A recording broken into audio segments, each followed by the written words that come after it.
Bom dia, povo abençoado de Jesus. Vamos para mais um estudo, então, de 3 salmos de Davi, o Salmo 37, 38 e 39.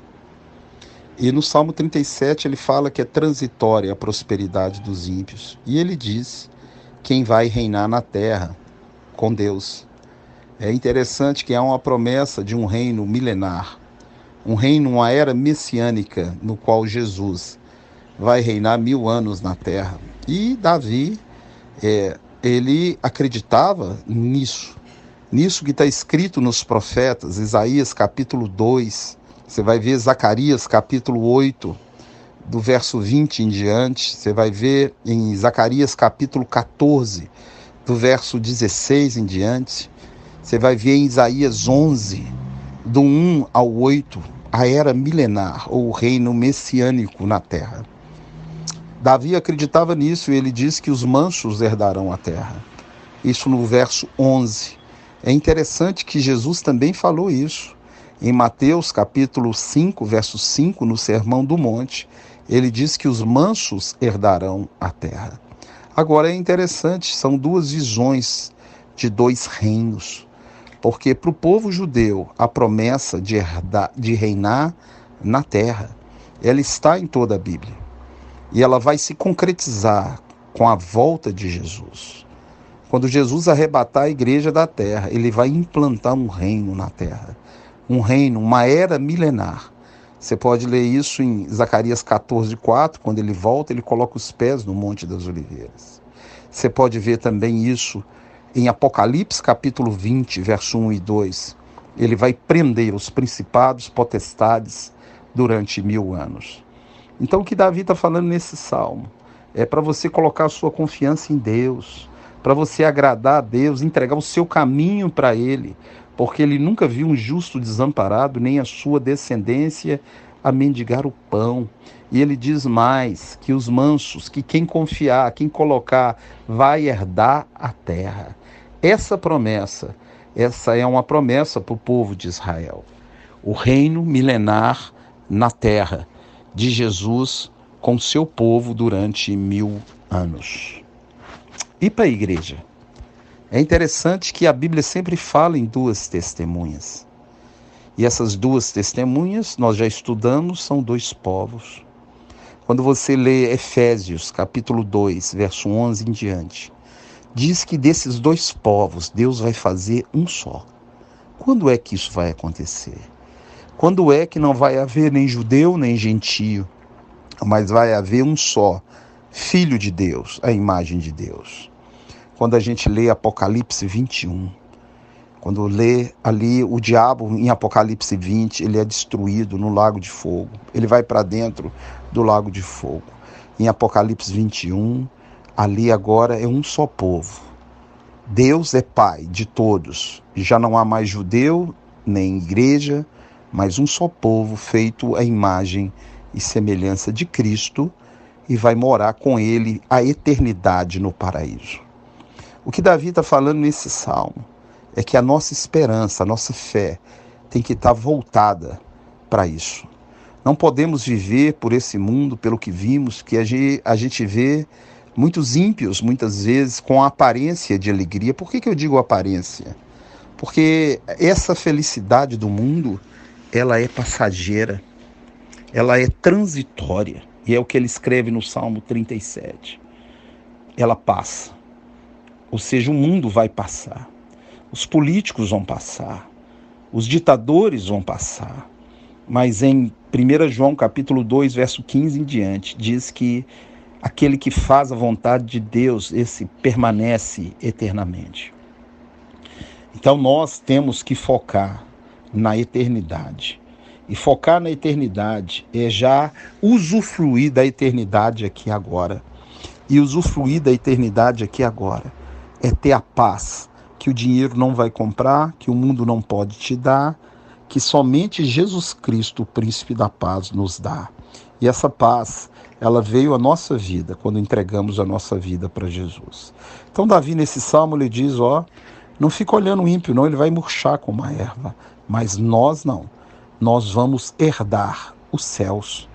É interessante, a igreja ela herda o céu E o judeu, ele herda a terra durante 1000 anos. E depois, já não haverá mais céus. Presta atenção. Lá em Gênesis 1, criou Deus os céus. Em 2 Pedro, capítulo 3, os céus serão incendiados. Mas em Apocalipse 21, vi novo céu. Não é céus mais, é céu e nova terra.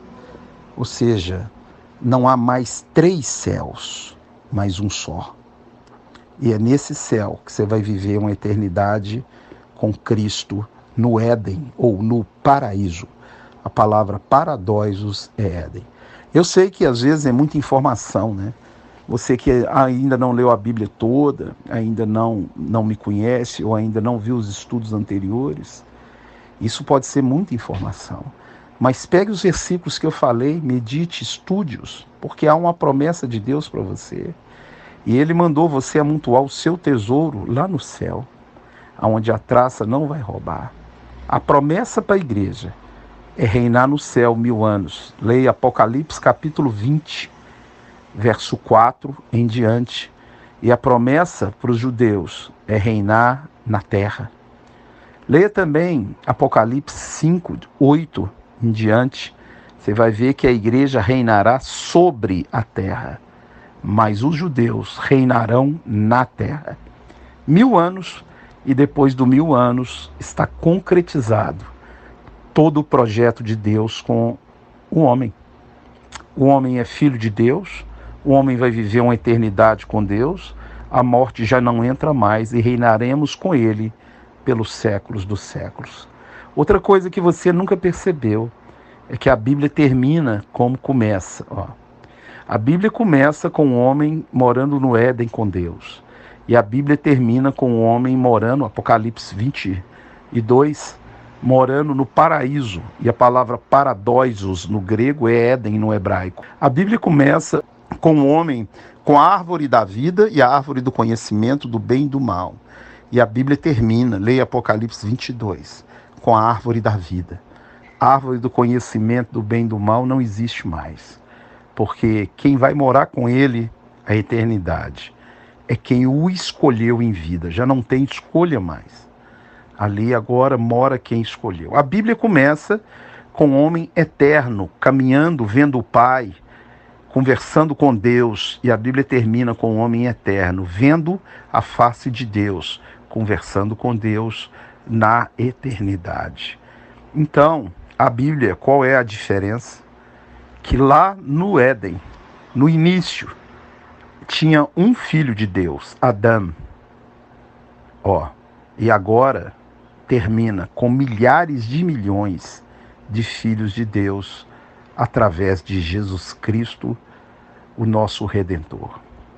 Então, para que eu nasci? O que eu estou fazendo nesse planeta aqui, nessa Terra? Porque não há vida em nenhum outro planeta, não adianta. Esse planeta ele foi criado com um propósito. E o propósito é família. Você nasceu para ser feito filho de Deus. Leia João 1,12. E todos quanto recebeu esse poder de ser feito. Então, durante a sua peregrinação nessa terra, você está sendo feito filho de Deus. E no dia da sua morte ou do seu arrebatamento, concretiza o projeto. E você agora é filho de Deus. Voltou a ser filho de Deus. Voltou a morar uma eternidade com Deus. A morte já não tem mais domínio sobre você. É interessante em Romanos capítulo 8, leia todo, que até a natureza ela aguarda a adoção dos filhos de Deus, ou seja, a volta de Jesus e a nossa adoção como filhos. Por isso eu te digo nessa manhã, persevere. Persevere na santidade, persevere na leitura da palavra, persevere no partir do pão, persevere na oração, não abra mão da sua fé, não abra mão da certeza que você está salvo pela graça de Deus através de Jesus Cristo. Não abra mão, Jesus Cristo vai voltar, não se corrompa, não se vá aos deleites desse mundo, porque esse mundo brevemente ele vai passar. Que Deus te abençoe e te guarde, te livre de todo mal. Que você medite nesses versículos e persevere até o fim, porque Deus, Ele é fiel, maravilhoso e bom. Fica na paz, tenha uma excelente semana, em nome de Jesus.